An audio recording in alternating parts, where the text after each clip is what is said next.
New জেনারেশনে যারা prominent যারা আছে তারা বাচ্চুর গানটা যদি খুশি হয়ে করতে চায়, তারপরে নেক্সট প্রজেক্টগুলো আস্তে আস্তে হবে। তা বলে আপনি চান? আমি বলছি হ্যাঁ। তবে কফি খেয়ে চিস্তি ভাইও চলে গেল, আমিও চলে আসছি।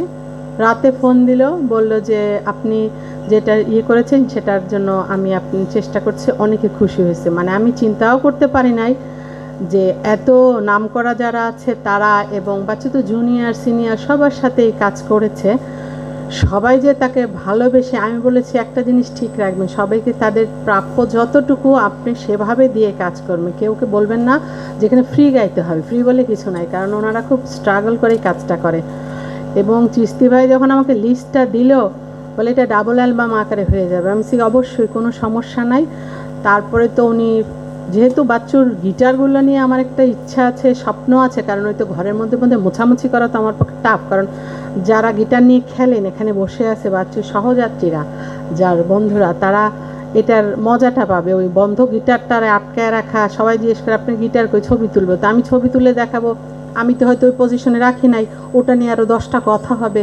তাহলে চিস্তি ভাই আমার তো কোনো স্বপ্নই পূরণ হয় না, তবে আমি সরকারের কাছে যাব না, কারণ সরকার কি আর আমাকে এত টাকা দিবে? মিউজিয়াম করার জন্য তো প্রচুর টাকার দরকার, সিকিউরিটির ব্যাপার, ওগুলোকে প্রোটেকশনের ব্যাপার। আর শুধু মিউজিয়াম না, ওখানে আমার ইচ্ছা একটা হার্ড রক ক্যাফে টাইপের হবে, একটা ক্যাফে থাকবে, স্টুডিও থাকবে, ওখানে একটা প্যাড থাকবে, সবাই তাদের মতন যে গান গাইবে, ওখান থেকে আবার বিভিন্ন প্রোগ্রামও হতে থাকবে। এইটা শোনার পরে চিস্তি ভাই চলে গেল।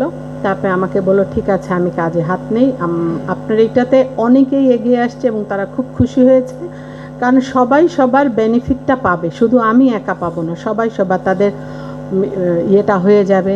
তবে চিস্তি ভাই বলার পরে আমি তো চিন্তাও করতে পারি না, মানে ঠিক 1 মাস 15 দিনের মধ্যে এই প্রজেক্টটা চিস্তি ভাই দাঁড়া করালো। মানে চিস্তি ভাই চলে গেছে, যা লাস্ট যেদিন আমার সাথে মিটিং, গুলশানে একটা ক্যাফেতে আমাকে ডাকলো। আমি সিটে প্রতিবার ধানমন্ডিতে আসছেন, আমি যাই। তারপরে আমাকে বললো এটা আমি আপনি চলে যাবেন, কিভাবে হবে? বলে সিস্টেম আছে, সব হবে। এই সিস্টেমেই আজকে এটা হলো, এবং করে করে আমাকে রাবগুলো শোনানো হলো, এবং এতগুলো মানুষ এত খুশি হয়ে এবং এত ভালোবেসে বাচ্চুর গানগুলো, সবাই সবার গান ভয়েসেই গানগুলো গেয়েছে।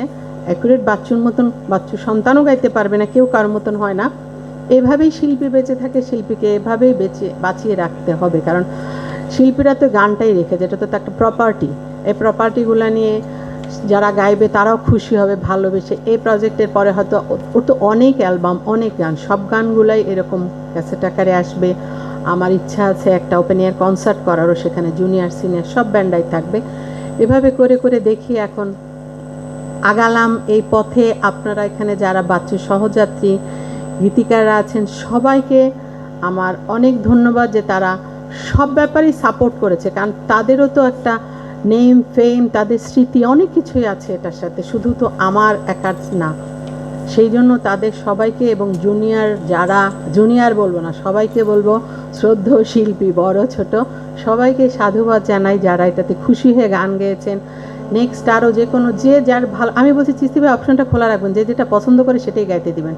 চিস্তি ভাই এটা অপশনটা তার করেছে, আলহামদুলিল্লাহ। আর আপনারা যারা আজকে এসেছেন প্রেসের আমার এই জিনিসটা জানানো দেওয়ার জন্য, কারণ এটার ফার্দার আরও প্রজেক্ট আছে ইনশাল্লাহ, সবগুলা প্রজেক্টেই আপনাদেরকে আমি সাথে পাবো, সাংবাদিক ভাইদের, তার সহযাত্রীদের, বন্ধুদের, গীতিকারদেরকে।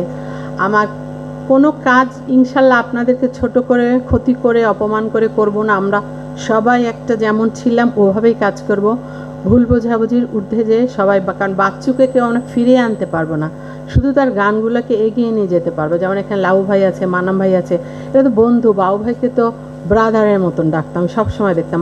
বাচ্চু ঘরকে যতটুকু সময় না দিয়েছে, এনাদের সাথে অনেক সময়। আমি হয়তো আমার ম্যারেজ ডেও ভুলে যেত, 2 দিন পরে বাচ্চারা বলতো গতকালকে কিন্তু তোমাদের ম্যারেজ ডে ছিল। তো আমি মেনে নিছি যে মানুষটা এরকম আলাভোলাই থাকবে। তারপরে চলতে চলতে অনেক কিছু ভুল ভ্রান্তি চলে, কিন্তু স্মৃতিগুলো তো থাকে। মানুষটার জন্মদিনে আজকে আমরা সবাই মিলে তাকে হ্যাপি বার্থডে বলে তো তার পর্যন্ত পৌঁছাবে না, 2 রাকাত নামাজ পড়ে যেন তার জন্য 2টা বক্সা দেওয়া হয়, এটাই। আর সবাই যদি কোনো ভুল ভ্রান্তি হয়ে থাকে, সবাই নিউ কামার যারা আছেন সবার প্রতি আমার শ্রদ্ধা, ভালোবাসা আমার।